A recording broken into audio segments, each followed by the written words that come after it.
Welcome to the J Spot, the place where we stimulate the most sensitive parts of your brain. Oh, we are really just jumping right in with that today, huh? We have to. It's Monday, February 23rd, 2026, and I feel like people need a wake-up call. Fair enough. It is a big topic today. It really is. I want to start by asking you, and really everyone listening, if you've been feeling isolated lately. Like you're just one tiny person trying to fight massive systemic issues? Exactly. Like you're just keeping your head above water and you are totally on your own. It's a very common feeling right now. And frankly, the sources we're diving into today suggest that it's not an accident. Right. It's a design feature. It really is. And that is the mission of our deep dive today. We have a huge stack of research articles from the George Washington Law Review, data from the Williams Institute, historical stuff, and it all points to debunking this myth that you are powerless on your own. Or rather, the myth that you even have to be on your own in the first place. Exactly. We're looking at the actual mechanics of coalition building. Because marginalized groups, whether we're talking about the working class, racial minorities, or the LGBTQ+ community, they're constantly told they have nothing in common. Which the data shows is completely false. Right. And I think we have to start with this word that sounds, it sounds like it belongs in a science lab. Atomization. Yes. Atomization. It sounds very clinical. But in sociology and political theory, it's basically a military strategy. It is. If you think about a solid object, it's really hard to break. But if you smash it into individual atoms... Just tiny particles floating around? Right. They have absolutely no structural integrity. They can't fight back against anything. So if a system can convince, say, a low-income white worker that his main enemy is a low-income immigrant... Or convince a suburban mom that she needs to fear a trans person... then the system has successfully atomized them. Exactly. Systems of oppression, unbridled capitalism, racism, classism... They completely rely on that separation. They need the atom to think it's alone. But the real aha moment in the sources today is that the most powerful political strategy isn't identity politics.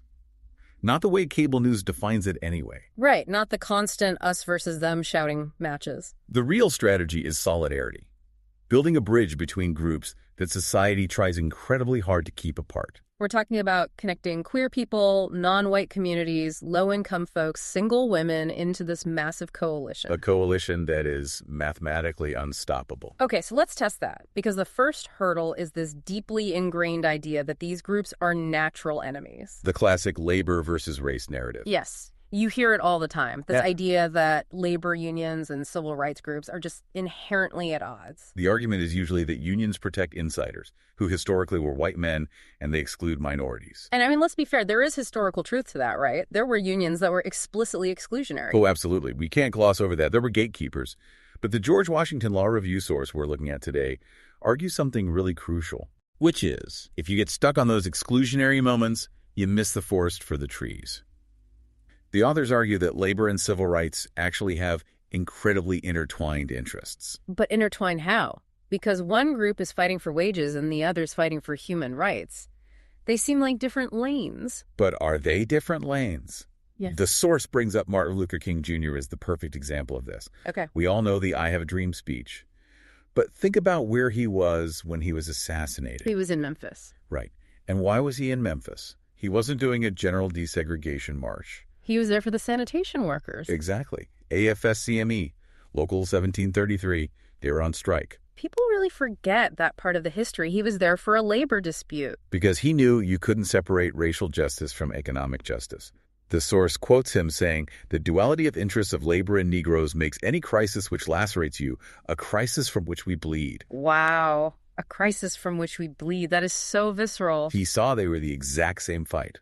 But bringing that to today, we still see this huge narrative that the quote-unquote white working class hates everything the progressive left wants. Right, and that's where the researchers introduced the concept of marginal whites. Okay, define that for us. It refers to white workers who occupy positions of reduced social power because of their economic class. Yeah. People struggling with rent, crippling healthcare costs, job insecurity. So empirically, their material needs are almost identical to the material needs of working class people of color. Identical. Their bank accounts look the same, their struggles are the same. But political branding keeps them completely atomized. It creates this fabricated competition. The whole if they get a raise, I lose my job mentality. Exactly. It's an illusion designed to prevent a coalition. Which actually leads perfectly into another massive optical illusion the data points out. We have to talk about the LGBTQ plus community and money. Oh, the wealthy gay stereotype. Yes, because if you just watch television, you would think every queer family is a dual-income, upper-middle-class couple living in a gorgeous, gentrified loft. It is an incredibly pervasive stereotype. And the data from the Williams Institute and the LISC report completely shatters it. I mean, it is a harsh reality check. Give us the numbers. So the Williams Institute found that BIPOC LGBTQ plus people are significantly more likely to live in poverty than cisgender straight people. What's the gap? It's 24.7% versus 20.2%. That is a massive statistical difference. And it gets even more extreme when you break it down by race and gender, doesn't it? It really does. This one stat just floored me. Black men in same-sex couples are 6 times as likely to be in poverty than white men in same-sex couples. 6 times. 6 times. It totally dismantles the idea that being gay automatically equals financial privilege. And then there's the trans community data. Yeah, the LISC report shows that 51% of black trans women have experienced homelessness. Unbelievable. And for indigenous trans women, it's 59%. Wait, 59%. That is basically 6 out of 10 people experiencing homelessness. Exactly. So when politicians try to frame queer issues as just culture wars or identity politics, they are completely ignoring a severe economic crisis. These are literal survival issues. Housing, healthcare. Basic survival. And there's another demographic the sources bring up that always gets left out of the whole hardworking families, political speeches. Single women. Yes. The Guardian source had a fantastic piece on this. Political rhetoric is obsessed with married moms and traditional families. But it alienates this enormous group of single women trying to survive on one income in an economy built for two. The article talked about a woman named Flissy Reed. Right, the teacher. Yeah, she was made redundant at 50 years old, and she suddenly found herself renting out her own house and sleeping in a friend's shed just to pay the bills. She's not just an anecdote. She represents millions of people falling through the cracks. So you look at the board, you have single women, you have queer folks facing housing insecurity, you have low-income workers of all races. They all feel politically homeless. But if they realized they share the exact same economic precarity, they would be a landslide majority. Okay, but here is the tough part. It's one thing to look at the math and say they should unite. How do you actually get these vastly different groups in the same room without them tearing each other apart? It is not easy. It is definitely not a kumbaya circle. There are massive power dynamics even inside these progressive movements. Right. We have a really gritty case study on this from the Indigenous White Alliance's source. The Line 3 pipeline protests in Minnesota. Paint the picture for us, because this wasn't a corporate boardroom. No, it was completely raw. The source describes these protest camps where people were hauling water by hand, sleeping in ditches, dealing with constant police surveillance helicopters overhead. But there was also joy, right? Yes, what they call joy as resistance. Kids splashing in the river, activists floating in inner tubes. But the tension was very real between the white activists who came to help and the indigenous leadership. The source specifically points out white saviorism as a massive barrier. It was paralyzing.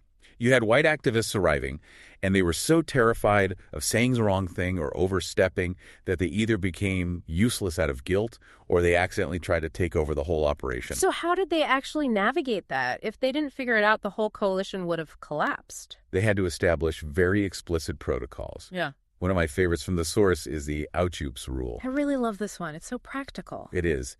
Basically, if someone from a dominant group says something harmful, a microaggression, the person impacted just says, ouch. And the speaker just says, oops. Right. Oops. They apologize immediately and they move on.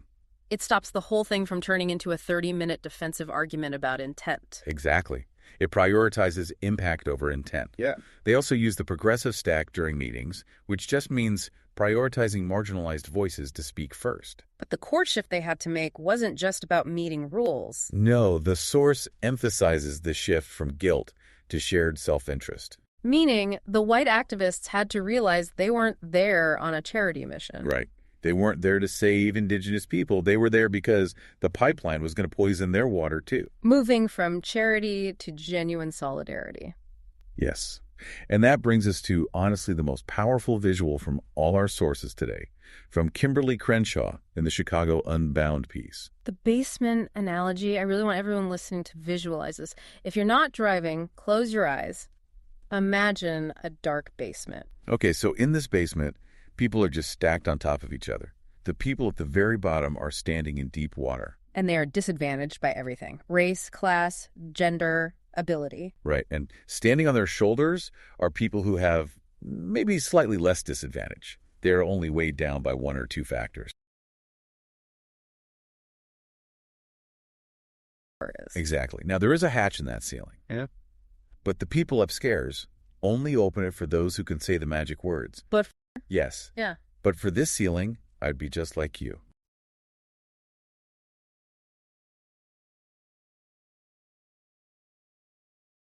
Or a wealthy black man might say, but for my race, I fit in perfectly. And here's the paradigm shift Crenshaw offers. Yeah. True solidarity is not about fighting to get a few diverse faces through that hatch. No. True solidarity is about dismantling the floor entirely. Everyone, not just the palatable ones.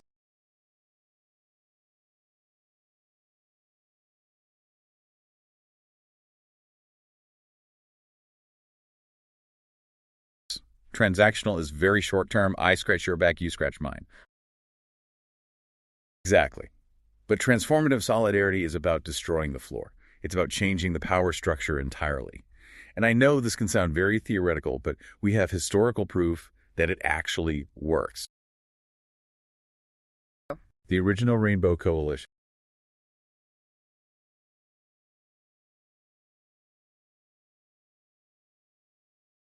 It sounds completely impossible on paper. You have the Black Panthers, led by Fred Hampton, and he decides to form an alliance. He brings in the Young Lords, who were Latino activists, but then he brings in the Young Patriots. They were poor white migrants from Appalachia living in Chicago. They were literally called hillbillies at the time. Mm-hmm. And the wildest detail, they wore Confederate flags on their jackets.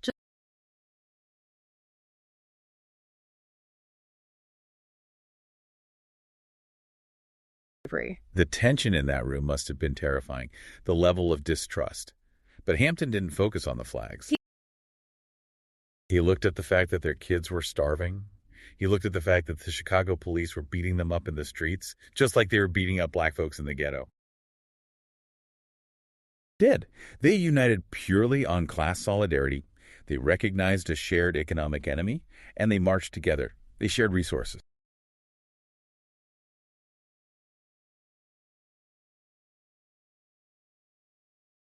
I always say, if a Black Panther and a guy wearing a Confederate jacket can find a way to work together, the coalitions we're talking about building today are definitely possible.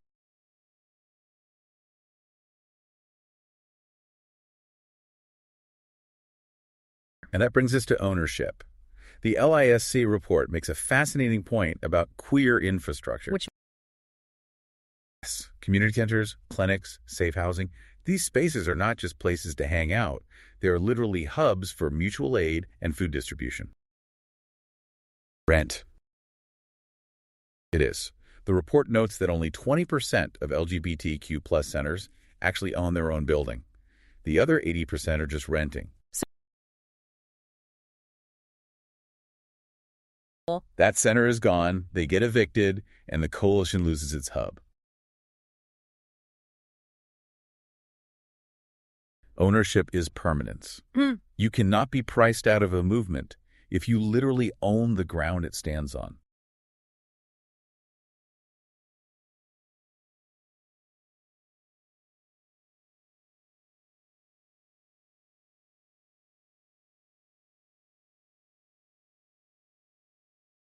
Cynicism of the single vote. It's so common. Pivotal voter model. Because politicians always say every vote counts, and it just sounds like a cheap bumper sticker. Exactly. They look at how often major elections or decisions are decided by razor-thin margins. Well, Thomas Jefferson was elected president in 1800 by exactly one vote in the House of Representatives. Right. The entire Alaska Purchase was ratified by just 2 votes. Okay, look at a school trustee election in Stockton, California in 2008. 2,302 to 2,301. One vote. One single human being. Imagine being the person in that town who decided, you know what, it's raining, my vote doesn't matter, I'm just going to stay home and watch TV.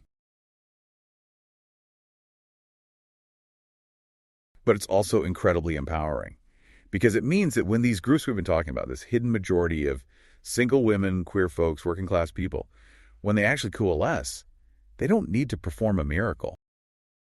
Exactly. Yeah. They have the sheer numbers to tip every single one of these pivotal scales.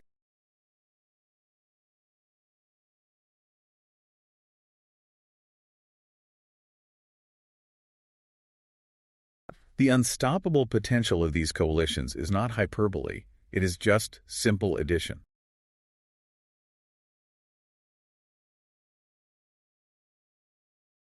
We really have. We started with the trap of atomization. We debunked the old myth that labor and racial justice are enemies, looking at Dr. King's final days in Memphis.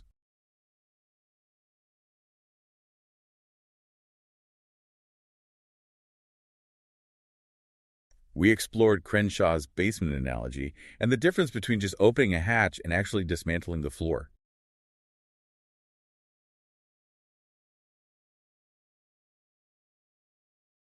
Isolation is a strategy used against you. But I like.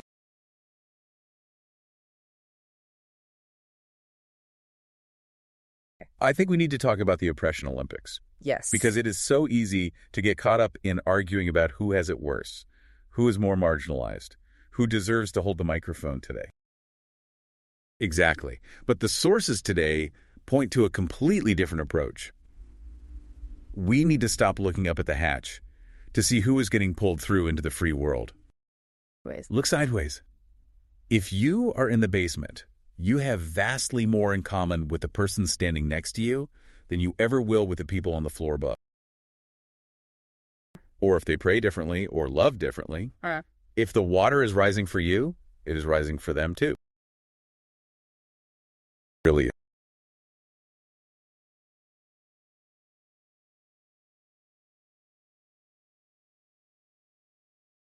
Thanks for diving deep with us.